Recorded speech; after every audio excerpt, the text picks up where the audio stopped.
Welcome to the In Love with PMDD podcast. I am your host, Dr. Rose, your PMDD relationship psychotraumatologist. Before you ask what PMDD is, it is premenstrual dysphoric disorder. And if you're listening to this podcast, maybe you have PMDD or your partner has PMDD. It doesn't matter. I work with both individuals. And what I do is I give you my strategic trauma transformational tools that help you stop the monthly PMDD breakups, get rid of the stress, the arguing, and the fighting within your luteal phase and every other phase of your cycle. You are not alone in this. I have personally been suffering with premenstrual dysphoric disorder for over 19 years, and I'm here to give you tools on how to stop the monthly PMDD breakups. We got this. I love you. Happy New Year. I am so excited to be back. I have been gone for the last couple of weeks during the holidays and really working intensely with a lot of my private clients. And so I'm so glad to be back because so much has come up for me in this time and how I'm operating with my clients, how I'm operating with the podcast. And one of the things that I really noticed and I wanted to come on and talk about today was how traumatic PMDD is. Premenstrual dysphoric disorder is traumatic. And I've noticed when I've always been working with my trauma transformational tools that I've been talking to you about for years now, it's really a level of getting underneath the hood, getting to the core of what it is that's really going on with you. A lot of times there's a lot of, you call things like PMDD rage and you say all these things, but it's coming from somewhere.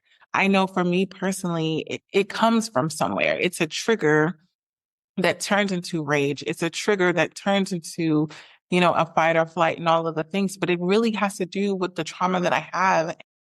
Ironically, it is the 1st of January in 2026, and I had a very traumatic moment just yesterday. And so that's why I was like, I need to come on and I need to really share what's been going on, because a lot of times I think that we're calling it premenstrual dysphoric disorder, or we're calling it PMDD and saying PMDD is the problem, but really it's the unresolved trauma that's really causing a lot of issues in your relationship.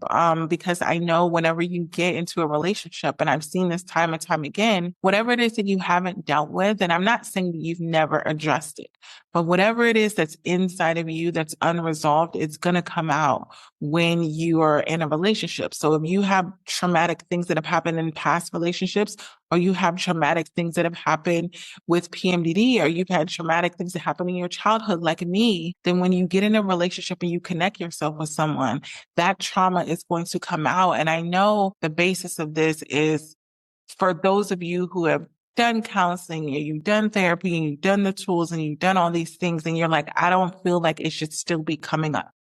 I don't feel like I should still be dealing with this. But the thing about it is, who you're dealing with is different. So in your relationship over time, you all grow. And so as you go through different life situations, different things are going to come up. So I don't want you to beat yourself up about that, first and foremost, because I got stuck in that too. I'm like, I've been, dealing with this for years and years and years. I just had my 40th birthday. I mean, I'll have to tell you all about that. But I could look back at my childhood and say, I can't believe that I'm still dealing with trauma and I'm 40 years old. The traumatic event that happened for me was actually last night, where my father, my biological father, who I'm estranged from, like we haven't talked in years, we don't talk on a regular basis. He struggles with substance abuse and just guilt from not really raising me. Because as I told you before, I'm adopted. And so my biological parents tend to have a level of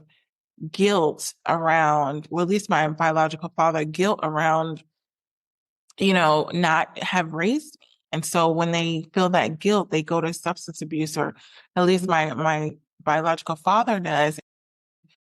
So I was going out to a New Year's Eve party. And when I was going out to the New Year's Eve party, I saw that, he was calling me, and I had to be so careful as to whether I was going to answer the phone or not, because the old me would have been like, oh no, I can't deal with this. I'm not going to answer it because It takes so much out of me.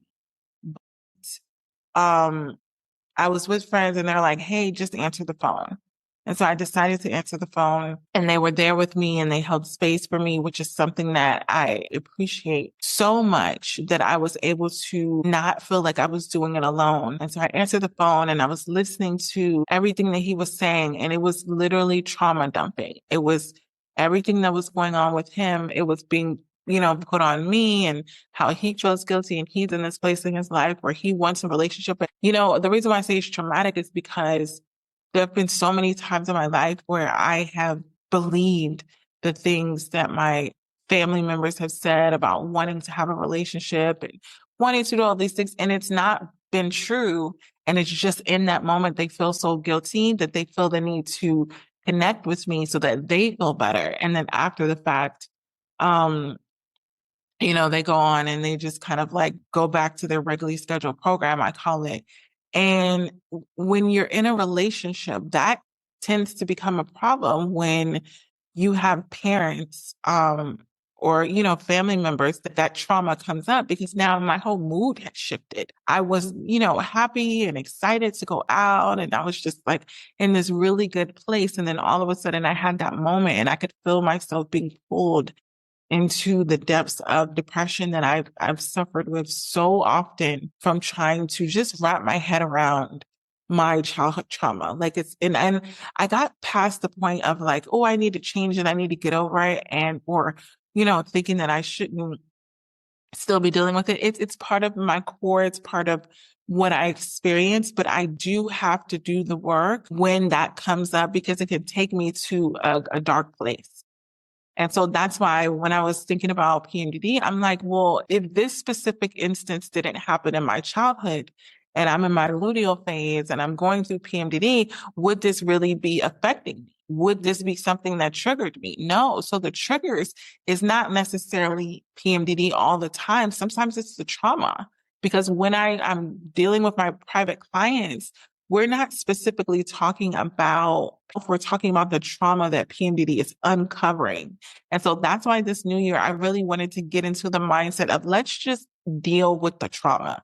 My trauma transformational tools are going to help you with the specific trauma that you have. So this is a lot of times why I don't have a lot of courses that are very broad because everybody has a different level of trauma that they've gone through in their past, that they've gone through even in their present relationship.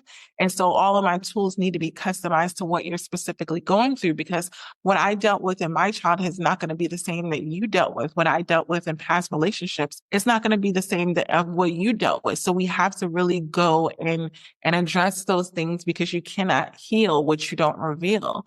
And a lot of times we're wanting to skip past it. We're wanting to skip past, really unraveling where this is coming from. If you have these patterns of behavior, if your partner has these patterns of behavior that keep coming up, that causes them to react in a way that's negatively affecting your relationship, at some point you have to ask, is this really about me or is this about the trauma that's coming up? And I had to be really honest, going into relationships, my childhood trauma always comes up. And I had to get to a place where I let go of the ego and I let go of the pride and thinking that, oh, I worked through that. I've been through that. And I literally I have to admit it. I'm like, you know what? I'm having to set these boundaries. I'm having to check in with myself more, not because of anything that my partner is doing, but because of the trauma that I've experienced in the past. And right now I have vicarious trauma from relationships, trauma from childhood, trauma from all of these different things. And the trauma doesn't really go away. PTSD, when it's diagnosed, it doesn't go away. There's certain times that it's not triggered and it can kind of lie dormant. But PTSD is something, post-traumatic stress disorder is something that it stays with you. And you just have to learn tools to navigate it when it comes up. And it's almost like this thing where you can't try to push it away. I remember so many times I was like, I don't want to have trauma. I don't want to deal with this. So I'm going to pretend like, whatever happened in my past wasn't that bad. And I went deep into the realm of toxic positivity, which is basically when you're minimizing the trauma that you experience and kind of just saying, oh, it wasn't that bad. It was this and this and this. I was creating these alternate realities of what I really had experienced. But the problem is that what I experienced, I was not processing. And so now what I have to do and what I, do with my clients is we go through what has come up and let's circle back to where it's coming from. The situation that came up is because of a trigger, because of the trauma. And then we have to go back and say, okay, how is this connected to something that has happened to you in the past? And it doesn't have to necessarily be about that person, but they're pressing on something. And when you're in relationships, just because your partner triggers you doesn't mean that they're the wrong person for you. Doesn't mean that you need to abort mission and break up with them and they're not the right person for you. What this means is you need to uncover it. Because what I've noticed is a lot of times the partners that you have can actually cause you to address a lot of the trauma that you need to address, that you wouldn't have normally thought to address. But now that it's becoming an issue in your relationship and you're so stressed out about it and you're arguing and you're fighting, it's forcing you to deal with the trauma. So what we're going to be talking about today and moving forward is going to be trauma transformations. What that means is transforming your trauma and how it shows up in your relationship. I'm not trying to dismiss it. I'm not saying I'm going to cure your trauma. I never come on here and lie about what it is that I do and what I can provide, the tools that I can provide. So I'm not going to promise you that, even if you listen to the podcast or we'll do private sessions, that your trauma is going to automatically go away. Because I know for me, it hasn't gone away for me. And I've done the work. And I think a lot of times the misconception is, oh, as soon as I have a session or, I listen to the podcast or anything like that, that it's just going to go away. And it's not. And I think the acceptance of that is really, really helpful because then you don't have to feel so disappointed when it's still showing up, when you're in a relationship and things are going good and then your partner makes a comment or, they say or do something and then all of a sudden it triggers a trauma that you've had in the past. And now your reaction is a reaction to that trauma. You don't have to beat yourself up about it and think that, oh my gosh, I thought I was so over it. I thought the trauma was gone. The trauma's not gone. And that's okay. And that's a mantra that I had to really accept because it helps me not beat myself up about being 40 years old. And you could be 50 or 60 or 70. And what happens in your childhood or what happens in certain relationships or what happened in certain experiences, your body keeps the score. So your body is just one of those things that remembers what you went through in the past. And we'll talk more about the nervous system and your stress response and all of that. I really want to dive deep into giving you the trauma transformational tools that I do with my private clients to help you understand that PMDD is not just about PMDD. It's about the trauma that has occurred in your life. And I know for a lot of you, you may say, oh, Dr. Rose, I haven't had any trauma. But then if we were to really talk about it, a lot of the moments that you've had, even it could be in your present relationship or in the past, they're traumatic. And you may not even realize it. And my hope is that by having awareness that you do have some form of trauma, that you can recognize how PMDD is magnifying those trauma symptoms and trauma responses that you're having. Because even if you don't have childhood trauma, you don't have past relationship trauma, going through premenstrual dysphoric disorder every single month is traumatic. Your body is going from a state where it's calm and it's regulated. And then all of a sudden you go into the luteal phase for 7, 10, 14 days. If you're in perimenopause, it could be, more than that. And you're going through all of that time where everything inside of you is shifting and your responsibilities are still the same. You're still taking care of the kids. You're still working. You're still a student. You're still doing all of these things in your life, but you're having to really navigate what PMDD is doing and how you can work around it. And that's traumatic because it's almost like your body can never relax. So this is when the stress response really comes up because there's never a moment, even when you're in your follicular days and you're in your good days, because PMDD is coming back. It's going to rear its ugly head and then you're going to have to figure out what to do in that specific cycle. For a lot of my private clients, it's not the same thing. every single month. So they really have to figure out what to do, which is why I always say, if you have premenstrual dysphoric disorder and it's traumatic for you, you need to be having consistent counseling sessions.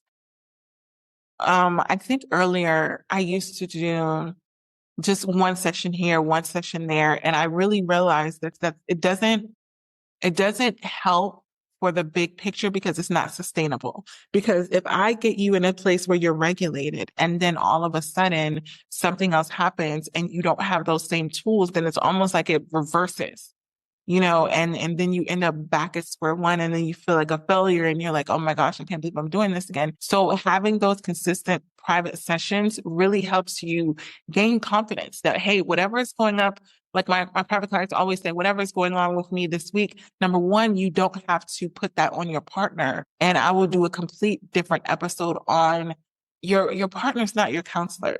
Your partner's not your therapist. It's not their job to regulate your nervous system. It's not their job to give you tools. It's yes, you want them to be empathetic. Yes, you want them to listen. Yes, you want them to adjust some of the things that makes your suffering less, but they are not qualified to be your counselor. And if you're putting the pressure on them to do that and getting disappointed and saying, oh, I wish my partner would be more supportive, but what you're really asking for is your partner to be your counselor, because you have all of these things that keep coming up for you and you have nowhere to process it. And a lot of the things that you may need to process has to do with the other person.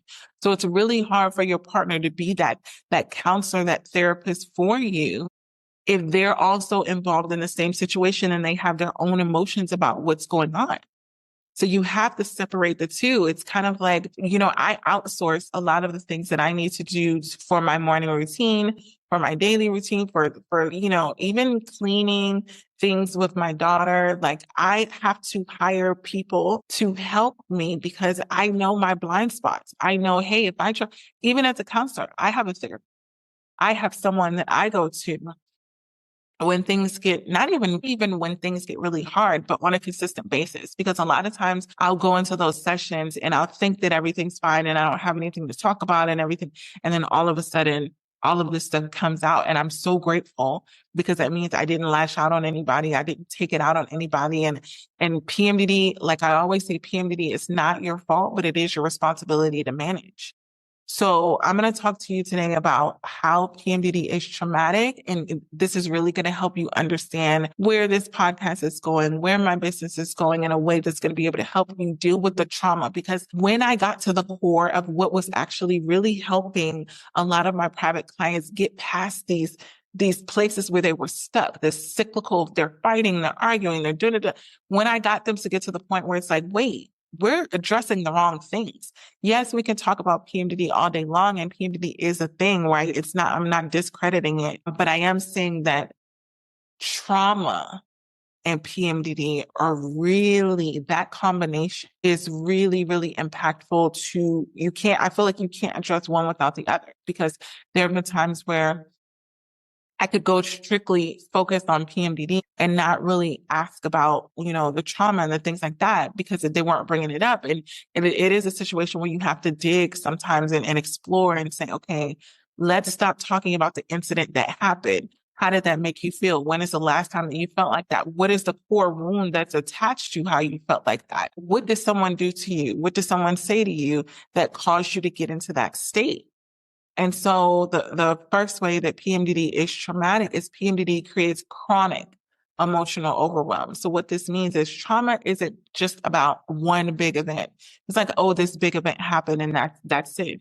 It's what happens when your stress response is overwhelmed, when you don't have recovery. So when you're in your luteal phase and you're going through PMDD day after day after day, you're not getting a chance to recover from that. Like, you can't run away. And trust me, I tried to do this so many times. It was like, I just want to run away from my body, run away from my mind, because I feel like it's just so overwhelming, because I can't catch a break. When there's times where PMDD has affected my sleep, this is a big thing for me, because then I start to get literally delirious because the days start running into each other and I don't know, I'm forgetting things. And so PMDD does this monthly.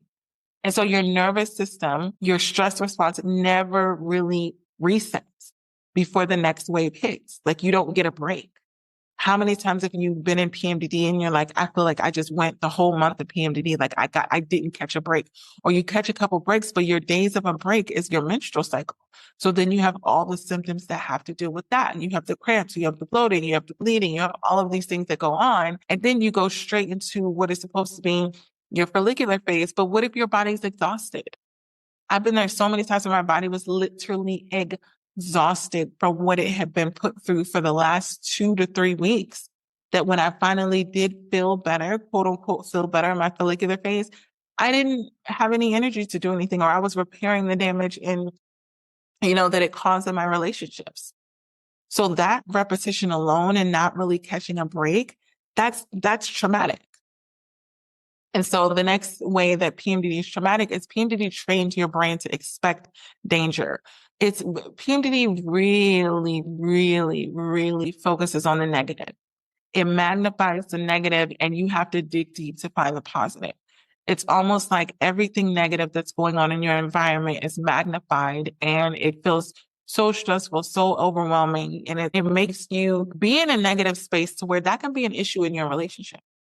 If you're constantly complaining, you're constantly nagging, you're constantly on high alert, you're constantly hypervigilant, all of these things, your brain is going to start to think, oh my gosh, like when the luteal phase is about to come, it's about to happen again. I'm about to be in a negative space again. So again, even when you're feeling positive, you're always going to be expecting danger because you're going to be thinking, I'm about to be negative again. And a lot of times you can sometimes get to the point where you're so self-aware where you can see the state that you're in. You can see how you are and be like, I don't want to be like this. And I know that my mood is going to shift. I know that my mindset is going to shift. And it creates this sense of hypervigilance. And hypervigilance is a core trauma response. You're constantly scanning for what will go wrong. And I've been stuck in this place so many times, specifically in relationships where you've had traumatic moments and traumatic fights, and you're always assuming the worst. You're assuming that it's going to happen again. You're assuming this, you're assuming that. And you never get a chance to relax in your relationship with your partner because they're saying something to you where before it might be funny. And then, now they're saying something. You're like, what do you mean by that? Like jokes are no longer funny. And then your partner feels so stressed and overwhelmed. They're like, oh my gosh, I can't even joke with you without you taking it personal. That's because you're in a state of hypervigilance.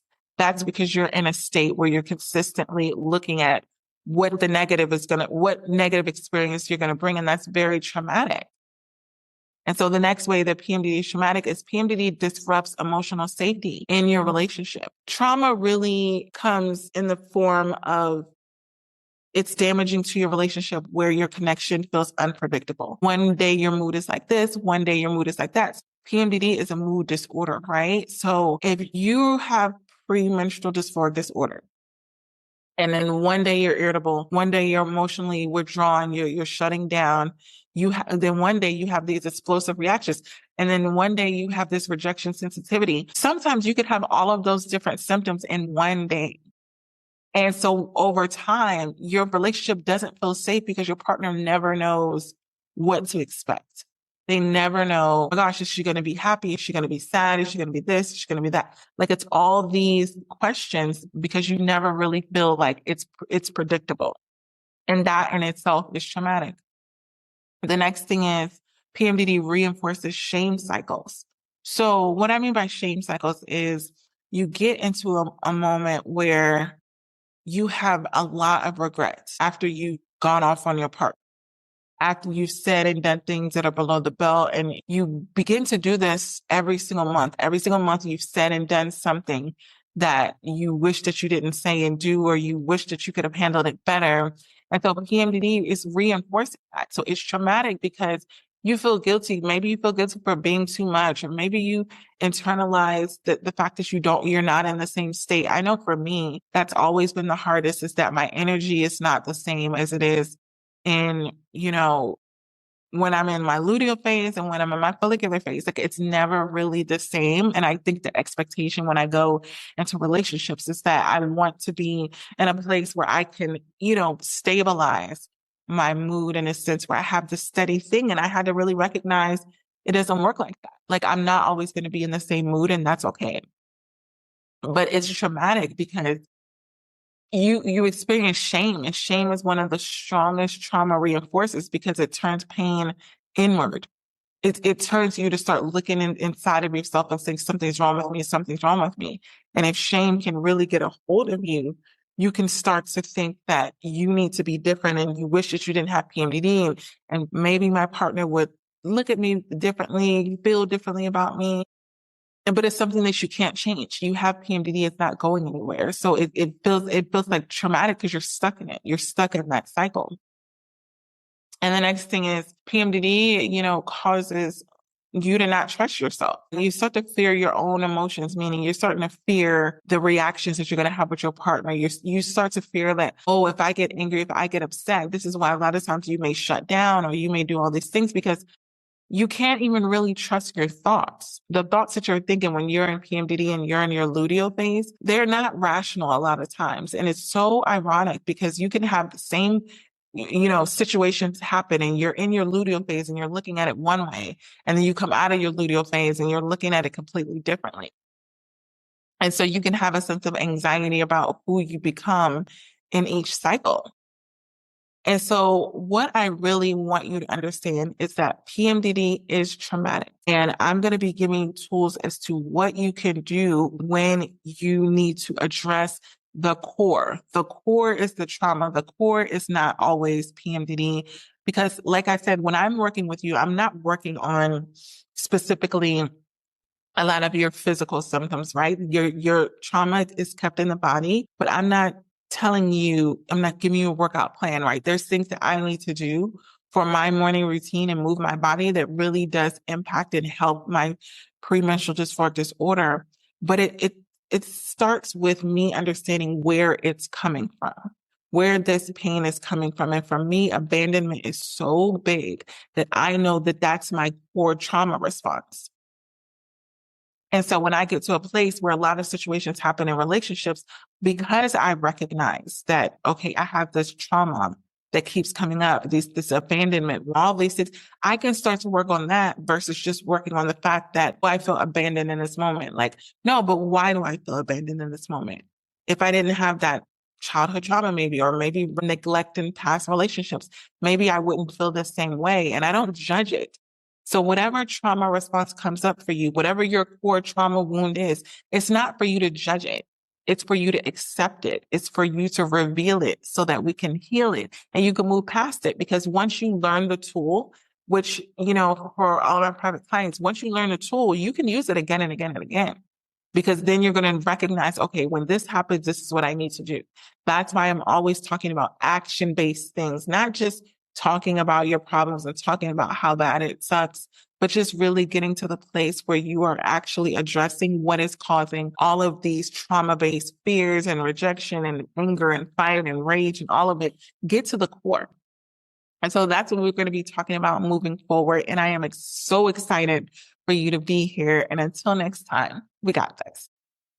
I hope these PMDD trauma transformational tools in this episode today helped you and your PMDD partner. If you're listening to this and you know that you need help further, you need customized PMDD relationship advice, go to inlovewithpmdd.com, get those counseling sessions. And until next episode, we got this. I love you.